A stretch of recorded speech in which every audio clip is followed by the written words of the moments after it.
അസ്സലാമു അലൈക്കും വറഹ്മത്തുള്ളാഹി വബറകാതുഹു. നമ്മൾ പറയും പ്രണയത്തിന് കണ്ണില്ല, പ്രണയത്തിന് കാതില്ല, പ്രണയത്തിന് നിറമില്ല, വർണ്ണമില്ല. ഇങ്ങനെ നമ്മളൊക്കെ പ്രണയത്തെക്കുറിച്ച് വർണ്ണിക്കാറുണ്ട്. എന്നാൽ ആ പ്രണയം കൊണ്ട് ജീവിതം നഷ്ടപ്പെട്ട ഒരുപാട് ആളുകളുടെ കഥയും നമ്മൾ കേൾക്കാറുണ്ട്. മാതാപിതാക്കൾ ഒരിക്കലും വേണ്ട എന്ന് പറഞ്ഞു, അച്ഛനമ്മമാർ ഒരിക്കലും വേണ്ട എന്ന് പറഞ്ഞ് അതിനെ മുഴുവനും എതിർത്ത് എനിക്ക് അവനെ തന്നെ മതി അല്ലെങ്കിൽ എനിക്ക് അവളെ തന്നെ മതി എന്ന് പറഞ്ഞ് വിവാഹം കഴിച്ച് പുതിയ ജീവിതത്തിലോട്ട് കടന്ന് ആ ജീവിതം മുഴുവനും താറുമാറായ ഒരുപാട് ആളുകളുടെ കഥകൾ നമ്മൾ കേൾക്കാറുണ്ട്. നമ്മുടെ ജീവിതത്തിൽ നമ്മുടെ അയൽപക്കത്തും മറ്റുമൊക്കെയായി നമ്മൾ കണ്ടിട്ടുണ്ട്. എന്നാലും ചില ആളുകൾ അത് പഠിക്കാറില്ല. എന്താണ് അതിൻ്റെ സത്യാവസ്ഥ, ഞാനങ്ങനെ ചെയ്താൽ എന്തായിരിക്കും എൻ്റെ അനുഭവമെന്ന് പല ആളുകളും ചിന്തിക്കാറില്ല. അല്ലെങ്കിൽ ഈ പുരുഷനെക്കുറിച്ച് അല്ലെങ്കിൽ സ്ത്രീയെക്കുറിച്ച് പല ആളുകളും പറഞ്ഞു കൊടുക്കും, അവൻ്റെ സ്വഭാവം ഇങ്ങനെയാണ് അല്ലെങ്കിൽ അവരുടെ സ്വഭാവം ഇങ്ങനെയാണ്, നീ ശ്രദ്ധിക്കണം കേട്ടോ, നീ അതിൽ നിന്ന് പിന്മാറ് എന്ന് പറഞ്ഞാൽ പോലും പല ആളുകളും അല്ലെങ്കിൽ പെൺകുട്ടികളാകാം അല്ലെങ്കിൽ ചെറുപ്പക്കാരാകാം, അവർ പിന്മാറാറില്ല. അതിൽ മോശപ്പെട്ട രീതിയിൽ നടക്കുന്ന ചെറുപ്പക്കാരെയും കാണാം, മോശപ്പെട്ട രീതിയിൽ ചിലപ്പോൾ പെൺകുട്ടികളായിരിക്കാം. ഇതൊക്കെ അങ്ങോട്ടും ഇങ്ങോട്ടും പറഞ്ഞു കൊടുക്കുമ്പോൾ, മനസ്സിലായവർ പറഞ്ഞു കൊടുക്കുമ്പോൾ പോലും എൻ്റെ പ്രിയമുള്ളവർ അതൊന്നും മനസ്സിലാക്കാതെ എനിക്ക് അവളെ മതി അല്ലെങ്കിൽ എനിക്ക് അവനെ മതി എന്ന് പറഞ്ഞ് മാത്രം നടക്കുന്ന ഒരുപാട് വിദ്യാർത്ഥിനികളെ നമ്മൾ കാണാറുണ്ട്. ഒരുപാട് ചെറുപ്പക്കാരെ നമ്മൾ കാണാറുണ്ട്. എൻ്റെ പ്രിയമുള്ളവരെ, നമ്മൾ മനസ്സിലാക്കണം, നമുക്ക് മുമ്പിൽ ആരും നമുക്ക് നന്മയല്ലാത്തത് ഉപദേശിക്കാറില്ല. നമ്മുടെ മുമ്പിലൂടെ നന്മ പറഞ്ഞിട്ട് ഒരാൾ വരുന്നുണ്ടെങ്കിൽ മനസ്സിലാക്കണം, നമുക്ക് നന്മയെയും തിന്മയെയും വേർതിരിച്ച് അറിയാനുള്ള കഴിവുണ്ടല്ലോ. അപ്പോൾ നന്മ പറഞ്ഞു വരുന്ന ആളുകൾ നമ്മൾ മനസ്സിലാക്കേണ്ടത് അവർ നമ്മുടെ നന്മ ഉദ്ദേശിച്ചു കൊണ്ടാണ് നമുക്കെല്ലാം പറഞ്ഞു തരുന്നത് എന്ന് നമ്മളൊന്ന് മനസ്സിലാക്കണം. നമ്മുടെ വാപ്പയും നമ്മുടെ ഉമ്മയും നമ്മുടെ അധ്യാപകരും ഇവരൊന്നും ഒരിക്കലും നമ്മുടെ കൂടപ്പിറപ്പുകൾ അല്ല, ഇവരൊന്നും ഒരിക്കലും നമ്മുടെ നഷ്ടമോ അല്ലെങ്കിൽ നമ്മുടെ ജീവിതത്തിൻ്റെ ഏറ്റവും വലിയ ഒരു ദുരന്തമോ അവർ കാണാൻ ആഗ്രഹിക്കില്ല. അവരൊക്കെ നമ്മുടെ നന്മകൾ മാത്രം കാണാനും നമ്മുടെ ജീവിതത്തിലെ സന്തോഷങ്ങൾ കാണാനും മാത്രമായിരിക്കും പലതും നമുക്ക് അവർ പറഞ്ഞു തരുന്നത്. ഒരിക്കലും തന്നെ നമ്മളെ വളർത്തി വലുതാക്കി നമുക്ക് നല്ല അറിവുകൾ പഠിപ്പിച്ചു തന്ന് ഇതെല്ലാം ചെയ്തിട്ട് ഒരിക്കലും നമ്മുടെ ജീവിതത്തിൽ ഒരു മോശത്തരം വരട്ടെ എന്ന് വിചാരിച്ചിട്ടുള്ള പ്രവർത്തനങ്ങളൊന്നും അവരുടെ ഭാഗത്ത് നിന്നുണ്ടാകില്ല എന്ന് 100% ഉറപ്പാണ്. എൻ്റെ പ്രിയമുള്ളവരെ, അതുകൊണ്ട് നമ്മൾ ഇങ്ങനെയുള്ള വിഷയങ്ങളിൽ ഇടപെടുമ്പോൾ നമ്മുടെ വാപ്പയും ഉമ്മയും ഒക്കെ എന്തു പറഞ്ഞു എന്നാണ് നമ്മൾ ചിന്തിക്കേണ്ടത്. അവർക്ക് ഇഷ്ടമില്ലാത്ത കാര്യത്തിലൂടെ നമ്മുടെ പ്രവർത്തനവും നമ്മുടെ സംസാരവും നമ്മുടെ രീതികളും നമ്മുടെ താല്പര്യങ്ങളും കൊണ്ടുപോകുമ്പോൾ അത് അവരെ വലിയ രീതിയിൽ ബാധിക്കുന്നുണ്ട് എന്നുള്ള ഒരു ബോധം എൻ്റെ പ്രിയമുള്ളവരെ നമുക്ക് വേണം. ഞാൻ പറഞ്ഞു വന്നത്, പ്രണയം എന്ന് പറഞ്ഞാൽ അത് ഒരു സമയത്ത് മാത്രം ഉണ്ടാകുന്നതാണ്. അപ്പോൾ നിറം നോക്കൂല, വർണ്ണം നോക്കൂല, വർഗം നോക്കില്ല, സ്വഭാവം നോക്കില്ല, ഒന്നും നോക്കില്ല, അങ്ങനെ കയറിയിട്ട് പ്രേമിക്കും. അങ്ങനെ പ്രണയം നടന്ന് ചിലപ്പോൾ അവരുടെ വിവാഹം ആരുടെയും സമ്മതമില്ലാതെ ആരുടെയും അനുവാദമില്ലാതെ അങ്ങനെ വിവാഹമൊക്കെ നടന്ന് അവരൊന്നിച്ച് ചിലപ്പോൾ ജീവിക്കും. അല്ലെങ്കിൽ മാതാപിതാക്കൾ നിവൃത്തികേട് കൊണ്ട് അല്ലേ അങ്ങനെ എന്ത് ചെയ്തു വിവാഹം ചെയ്തു കൊടുക്കും. ആ വിവാഹം കഴിഞ്ഞാൽ പിന്നീടാണ് അവരുടെ ജീവിതത്തിൻ്റെ തുടക്കം എന്ന് പറയുന്നത്. ആ തുടക്കം നമുക്ക് നല്ല രൂപത്തിലായിട്ടില്ല എങ്കിൽ എൻ്റെ പ്രിയമുള്ളവരെന്ന് ആലോചിച്ച് നോക്കൂ നിങ്ങൾ. ഇത് വിവാഹം എന്ന് പറഞ്ഞാൽ, കുടുംബജീവിതം എന്ന് പറഞ്ഞാൽ ഇന്നോ അല്ലെങ്കിൽ നാളേക്കോ ഉള്ളതല്ല, ഒരാഴ്ചക്കുള്ളതല്ല, അല്ലെങ്കിൽ ഒരു മാസത്തിന് വേണ്ടിയിട്ടുള്ളതല്ല. നമ്മുടെ ആയുസ് മുഴുവനും ജീവിച്ച് തീർക്കേണ്ടതാണ് കുടുംബജീവിതം എന്ന് പറയുന്നത്. അത് നമുക്ക് നല്ല രൂപത്തിലായിട്ടില്ലെങ്കിൽ, ഭാസ്വരമായിട്ടില്ലെങ്കിൽ നമ്മുടെ ജീവിതത്തിൽ വലിയ നഷ്ടങ്ങളുണ്ട് എന്ന് നമ്മൾ സ്വയം ഒന്ന് മനസ്സിലാക്കണം. എത്രയോ പെൺകുട്ടികളുടെ ജീവൻ നഷ്ടപ്പെട്ടു പോയിട്ടുണ്ട്. എത്രയോ ചെറുപ്പക്കാരുടെ ജീവൻ നഷ്ടപ്പെട്ടു പോയിട്ടുണ്ട്.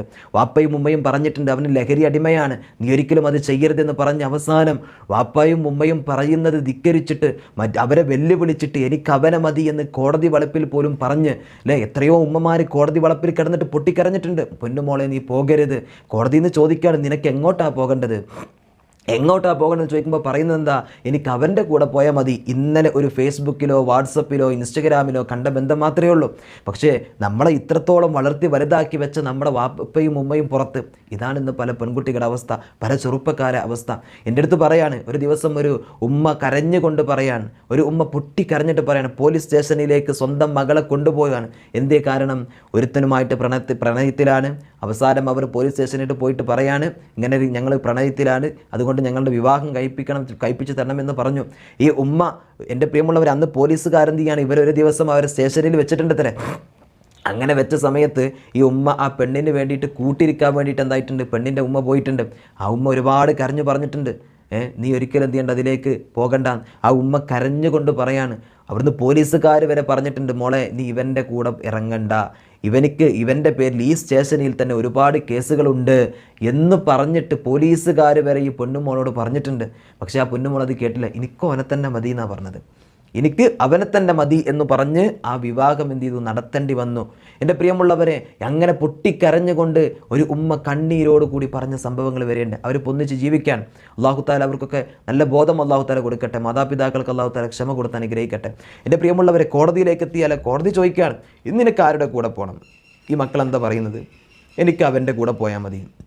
എല്ലാം പ്രതീക്ഷയോടെ വളർത്തുന്നത് ആരാ? നമ്മുടെ മക്കളെ വളർത്തുന്ന അവസ്ഥ ആലോചിച്ചൊക്കെ നിങ്ങൾ അല്ലേ? ഇതെപ്പോഴാണ് മനസ്സിലാവുക?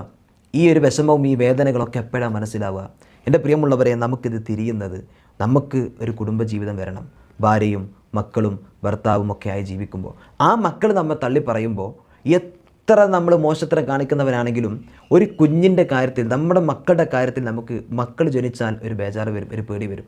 ഓൻ ജീവിക്കുമ്പോൾ, പെണ്ണ് കെട്ടാത്തിൻ്റെ മുമ്പ്, വിവാഹം കഴിക്കുന്നതിൻ്റെ മുമ്പ്, കുടുംബജീവിതത്തിലേക്ക് എത്തുന്നതിന് മുമ്പ് അവന് പല രൂപത്തിൽ നടന്നിട്ടുണ്ടാവും. വാപ്പാനും ഉമ്മാനും ഒന്നും അംഗീകരിച്ചിട്ടുണ്ടാവില്ല. പക്ഷേ ഇതൊക്കെ മനസ്സിലാകുന്നത് അവൻ വിവാഹം കഴിച്ച് അല്ലെങ്കിൽ അവൾ വിവാഹം കഴിച്ച് അതിലൂടെ ഒരു കുഞ്ഞ് ജനിക്കുമ്പോഴാണ് ഇതിനെക്കുറിച്ചുള്ള യാഥാർത്ഥ്യം. എന്തിനായിരുന്നു എൻ്റെ ഉമ്മ എന്നോട് ഇങ്ങനെ പറഞ്ഞിരുന്നത്? എൻ്റെ വാപ്പ എന്തിനായിരുന്നു എനിക്ക് ഇങ്ങനത്തെ ഉപദേശങ്ങൾ തന്നിരുന്നത്? അപ്പോഴാണ് എൻ്റെ പ്രിയമുള്ളവരെ നമുക്ക് തിരിച്ചറിയാൻ കഴിയുന്നത്. എന്നാൽ പ്രണയിച്ച് ജീവിച്ച് മാതാപിതാക്കളുടെ പൊരുത്തത്തോടു കൂടെ എൻ്റെ പ്രിയമുള്ളവരെ നല്ല രൂപത്തിൽ വിവാഹം കഴിച്ച്, നിക്കാഹ് കഴിഞ്ഞ് വിവാഹം കഴിച്ച് നല്ല രൂപത്തിൽ ജീവിക്കുന്ന ആളുകളുണ്ട്. ഞാൻ പ്രണയത്തെ സപ്പോർട്ട് ചെയ്യല്ല. നമ്മൾ മനസ്സിലാക്കണം, പ്രണയം എന്ന് പറഞ്ഞാൽ അള്ളാൻ്റെ ഹബീബ് സല്ലല്ലാഹു അലൈഹി വസല്ലം തങ്ങൾ നിരോധിച്ച ഒരു വിഷയമുണ്ട് അവിടെ അല്ലേ? പ്രണയം, ഒരാളുടെ ഇഷ്ടം തോന്നി, ഒരു പെണ്ണിനോട് ഒരാൾക്ക് ഇഷ്ടം തോന്നി, ആ ഇഷ്ടം തോന്നേണ്ട വിവാഹപ്രായം എത്തുന്ന രൂപത്തിലാണ്. അപ്പോഴും പല ആളുകൾ പറയുന്നത് ഖദീജ ബീവിയുടെ പ്രണയത്തിൻ്റെ കഥ ചില ആൾക്കാരൊക്കെ പറയും അല്ലേ? അത് ആ ഒരു പ്രണയം തോന്നിയിട്ടുണ്ടെങ്കിൽ കൂടുതൽ കാലം നമ്മൾ ചെയ്യുന്നത് പോലെ വിളിച്ചും അവിടെയും ഇവിടെയും പാത്തും പതുങ്ങി നടങ്ങുന്ന സിസ്റ്റകൾ അവർക്കില്ല. അത് വിവാഹത്തിലേക്ക് പെട്ടെന്ന് എത്തിയിട്ടുണ്ട്. പ്രണയം തോന്നിയിട്ടുണ്ടെങ്കിൽ പല ആൾക്കാരും ഈ പാട്ടുകൾ വരയ്ക്കുന്നതല്ലേ? ഖദീജ ബീവിൻ്റെ റസൂൽ സല്ലല്ലാഹു അലൈഹി വസല്ലം തങ്ങളുടെയും പ്രണയത്തിൻ്റെ കാവ്യങ്ങൾ അത് പല രൂപത്തിലേക്ക് വന്നു, സിനിമകളിലേക്ക് വരുന്നു. പല ആളുകൾ അത് റോൾ മോഡലാക്കി കൊണ്ടു നടക്കുന്നു. എന്നാൽ അതിൻ്റെ ഉണ്ടായ ചരിത്രം എന്താണെന്നോ മറ്റുമൊന്നും പല ആളുകളും പഠിക്കാറില്ല. പ്രണയത്തെക്കുറിച്ച് പറയുമ്പോൾ പല ആൾക്കാരും എന്താ ഖദീജ ബീവി റസൂലുള്ളാഹിനെ പ്രണയിച്ചിട്ടില്ലേ? അത് എങ്ങനത്തെ പ്രണയമായിരുന്നു? ഇന്നുള്ള പ്രണയം പോലെയല്ല. അങ്ങനെ ഒരു സ്നേഹബന്ധം അവിടെ വന്നിട്ടുണ്ടെങ്കിൽ, ഒരു താല്പര്യം വന്നിട്ടുണ്ടെങ്കിൽ എൻ്റെ പ്രിയമുള്ളവരെ, അത് ഉടനെ തന്നെ വിവാഹത്തിലേക്ക് എത്താണ്. ഇന്നങ്ങനെയല്ലല്ലോ. ചെറിയ ക്ലാസ്സുകളിൽ നിന്ന്, സ്കൂളിൽ നിന്ന് തുടങ്ങാണ് പ്രണയം. എന്നിട്ടത് ഇങ്ങനെ വിളിച്ചും പറഞ്ഞും ഹറാം രൂപങ്ങളിലൂടെയാണ് ഇന്നത്തെ പ്രണയങ്ങൾ പറഞ്ഞിട്ട് കൊണ്ട് നടക്കുന്നത്. അള്ളാഹു താല നമ്മുടെ മക്കളൊക്കെ കാത്തിരക്ഷിക്കട്ടെ. മനസ്സിലാക്കാനുള്ള ഒരു ബോധം, ഒരു തൗഫീഖ് അള്ളാഹു താല നമുക്ക് നൽകട്ടെ.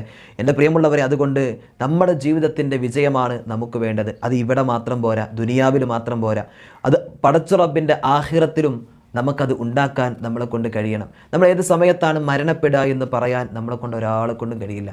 എന്നെക്കൊണ്ട് കഴിയില്ല, നിങ്ങളെ കൊണ്ട് കഴിയില്ല. ഏത് സമയത്തും മരിക്കുന്നു. പക്ഷെ ആ മരണസമയം നന്നാകണം. മരിച്ചു കഴിഞ്ഞാൽ ഓരോ ഘട്ടങ്ങളും നന്നാകണം.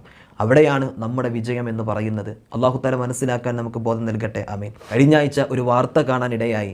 തിരുവനന്തപുരം നെയ്യാറ്റിൻകര ഭാഗത്ത് ഒരു സ്ത്രീയുടെ മരണം, എൻ്റെ പ്രിയമുള്ളവരെ, വളരെയധികം വേദന തോന്നുന്ന ഒരു മരണമായിരുന്നു. നമുക്ക് ആ വാർത്ത ഒന്ന് കേട്ടു നോക്കാം. തിരുവനന്തപുരം നെയ്യാറ്റിൻകര ത്രേസ്യാപുരം സ്വദേശി ശാഖാകുമാരി, 52 വയസ്സ്, വലിയ സ്വത്തിന്റെ ഉടമ.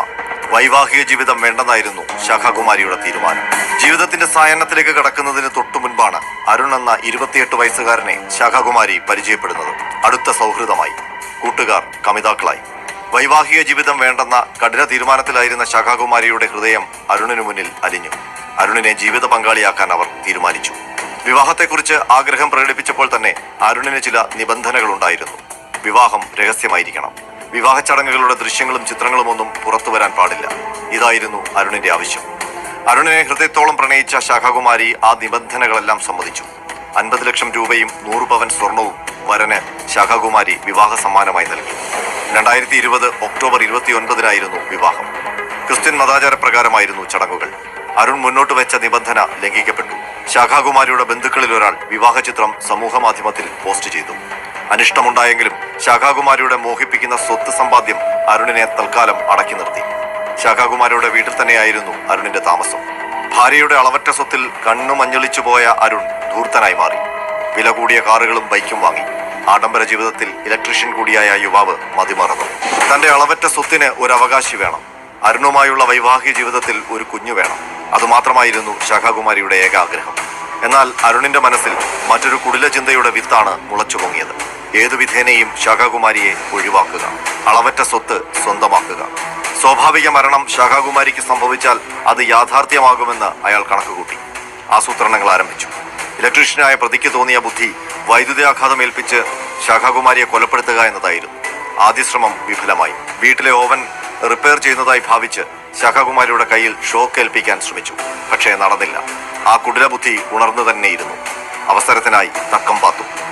2020 ഡിസംബർ 26 പുലർച്ചെ ക്രിസ്മസ് പിറ്റേന്നത്തെ ആ തണുത്ത വെളുപ്പാൻ കാലം അയാൾ ആ കൊടും ക്രൂരതയ്ക്കായി തെരഞ്ഞെടുത്തു. കിടന്നുറങ്ങിയ ശാഖാകുമാരിയുടെ കഴുത്തിൽ ഷോൾ മുറുക്കി തളർത്തി വിരുന്നുമുറിയിലെത്തിച്ച് ഷോക്കേസിൽ പ്ലഗ് കുത്തി ആ സാധു സ്ത്രീയുടെ ശരീരത്തിലേക്ക് വൈദ്യുതി കടത്തിവിട്ടു. സ്വന്തം ഭർത്താവിന്റെ ക്രൂരതയിൽ അവർ വൈദ്യുതാഘാതമേറ്റ് മരണത്തിന് കീഴടങ്ങി. സ്വാഭാവികമായി ഷോക്കേറ്റുള്ള മരണമെന്ന് വരുത്തി തീർക്കാൻ ക്രിസ്മസ് അലങ്കാരത്തിലുണ്ടായിരുന്ന സീരിയൽ ബൾബുകൾ ശരീരത്തിലിട്ടു വെച്ചു. അരുണിന്റെ പദ്ധതി പാളി. സ്ഥലത്തെത്തിയ പോലീസിന് ക്രൈം സീൻ കണ്ടപ്പോഴേ കാര്യം മനസ്സിലായി.